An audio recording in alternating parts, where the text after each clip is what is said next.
पर्यावरण को संरक्षण करने के लिए वहाँ के बच्चों की शिक्षा में सुधार लाने वाले एक नाचीज, एक छोटे कोशिश करने वाले को आप लोगों ने याद किया। और मुझे बहुत खुशी है कि उत्तर पूर्व में, नॉर्थ ईस्ट में, असम में और मिसिंग समुदाय के छात्रों के साथ आज जुड़ने का मौका मिला है। मैं सदा से ही पिछले कोई 30 सालों से शिक्षा सुधार और फिर पर्यावरण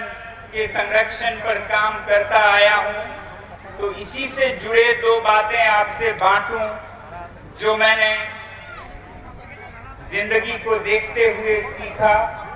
या फिर पहाड़ों में जहां हमारी सभ्यता जरा अलग है, या उत्तर पूर्व में जहां के जनजातियों की सभ्यता, जीवन शैली बहुत ही अलग है, बहुत ही सादगी भरा है और बहुत ही विचार करने योग्य है, जिससे कि आज दुनिया को बहुत सीख मिल सकती है। इसे मैं देखता रहा हूं और कोशिश यही करता रहा हूं कि इसे हम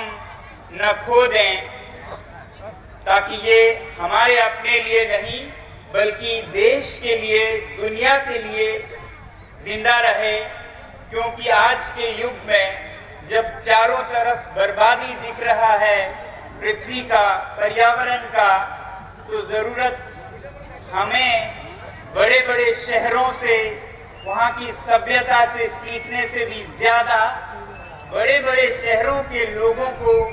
इन पर्वतों, जंगलों में जो सादा जीवन जीने वाले जनजाति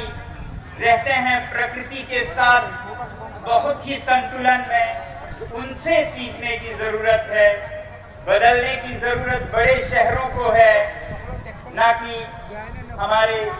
दूर के जंगल पर्वतों में रहने जनजातीय लोगों को।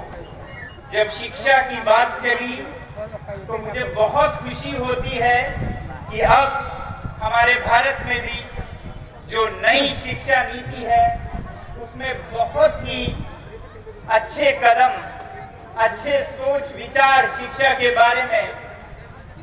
इनके बारे में एक कदम उठाया गया है। मुझे पूरी उम्मीद है कि इन पर हम चल भी पाएंगे और ये भारत के गुरु बनना है तो वो फिजिक्स, केमिस्ट्री, मैथ्स से ज्यादा सादगी भरे जीवन शैली कैसे अपनाएं, प्रकृति के साथ मैत्रीपूर्ण संबंध कैसे रखें, ये बातें आज की किताबों से ज्यादा हमारे पूर्वजों के रहन सहन, उनकी संस्कृति से सीखने को मिलता है और बड़े शहरों से ज्यादा दुर्गम, सुदूर जनजातीय लोगों के जीवन से मिलता है, ऐसा मैं मानता आया हूँ। आज के शिक्षा का जो हालत है भारत में ही नहीं दुनिया भर में, वो बिल्कुल यूं कहिए लेन देन की शिक्षा बन गई है, रोजी रोटी की शिक्षा बन गई है, पैसे कमाने की शिक्षा बन गई है, जबकि शिक्षा बहुत ऊंचे मूल्यों पर आधारित था भारत में है। क्योंकि हम इसे 3 R's नहीं, हम ये कहते हैं लद्दाख में कि शिक्षा 3 H's होने चाहिए। 3 H's यानी कि सिर्फ हेड नहीं, सिर्फ physics, chemistry, marks, exam, competition, degrees और फिर लाइवलीहुड, रोजी रोटी, इतना ही नहीं, शिक्षा हमें तैयार करे जीवन जीने को, और वो भी सबके साथ संतुलन में, वो अपने पड़ोसियों के साथ संतुलन में, हार्मोनी में, वो सिर्फ मानव के साथ नहीं बल्कि सारे प्राणियों के साथ, पशु पक्षियों के साथ, जंगल, जल, जमीन, सबके साथ एक संतुलन में जीवन जिए। इसके लिए एक आंखों की शिक्षा, कुछ करने की कला, तरह तरह की चीजें बचने की, अगर कोई तूफान आए, बाढ़ आए तो उसमें से जिंदा बचने की शिक्षा, ये हमारे दूर सुदूर प्रांतों के जनजाति और वो अपने आप को एक तरह का हैंडीकैप महसूस कर रहे थे, क्योंकि उनके हाथ उस काबिल नहीं थे कि वो काम की जो मुश्किल में लोगों को बचना ना सिखाए, सर्वाइवल ना सिखाए, जो कि आज आपके यहाँ के जनजातीय ज्ञान में बहुत ही कूट के भरा है। मैथ्स, मैनेजमेंट, पॉलिटिकल साइंस, इन सब में दूसरी तरफ हमें जो पूर्वजों से कला, हुनर, हाथों का, दस्त का, वो कायम रखना चाहिए, निरंतर रखना चाहिए और बढ़ावा देना चाहिए। मगर फिर सिर्फ हाथों का हुनर काफी नहीं है एक इंसान को शिक्षित कहने के लिए, क्योंकि हाथों का हुनर तो जेब कतरों के पास भी होता है। आपने देखा होगा, दिमाग बहुत तेज होता है। भगवान बुद्ध जैसे जिन्होंने ज्ञान दिया पूरे विश्व को, उनकी एक सीख मैं याद दिलाना चाहूंगा, ताकि आप भी शिक्षा के साथ साथ अपने संस्कृति को बनाए रखें और जो आप में शक्ति है, क्षमता है, थोड़े से में ही प्रसन्न रहने की, संतुष्ट होने की, उसको हमारे बच्चे समझ पाएं, उसका मूल्य समझ पाएं। तो भगवान बुद्ध ने एक बहुत जो बड़ी बात कही, जो मेरे दिल में हर समय रहता है, वो ये कहा कि for a human being a bigger achievement is to uproot or dissolve a single desire than to fulfill 1000 desires। यानी कि एक मनुष्य के लिए बड़ी उपलब्धि ये नहीं कि वो 1000 मनोकामनाएं चाहिए, ये चाहत, ये इच्छा 1000 वो पूरा करें। इससे बड़ी शिक्षा, इससे बड़ी ज्ञान ये है कि वो एक कामना को, एक इच्छा को जड़ से निकाल पाए। यानी कि जब इच्छाएं नहीं हो,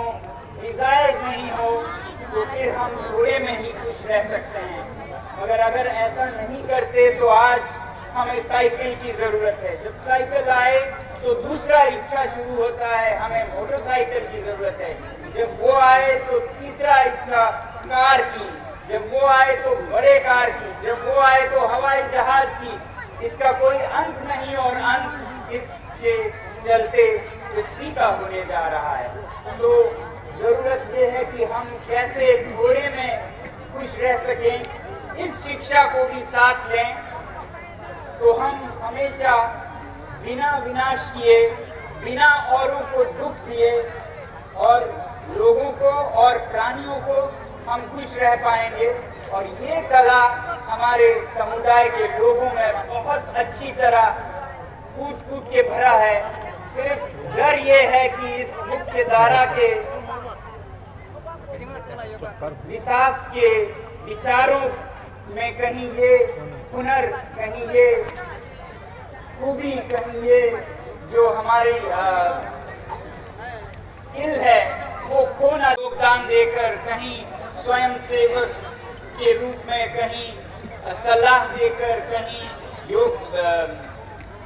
दान देकर, अलग अलग तरीकों से जिस तरह से किया, ऐसे ही मिल के रहने की कला हमारे इन दूर सुदूर बसने वाले प्रांतों में, लोगों में, संस्कृतियों में ज्यादा पाई जाती है। बल्कि बड़े शहरों में, मुख्य धारा में तो गरीब बहुत प्यार भरा सलाम आपके लिए लाया हूँ। Missing रेंगम इर्रोए।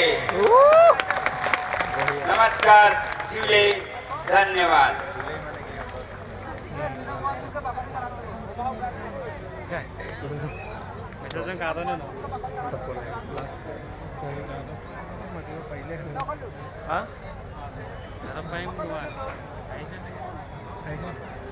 Innovator, Education Economist, Engineering Solar Wangsu.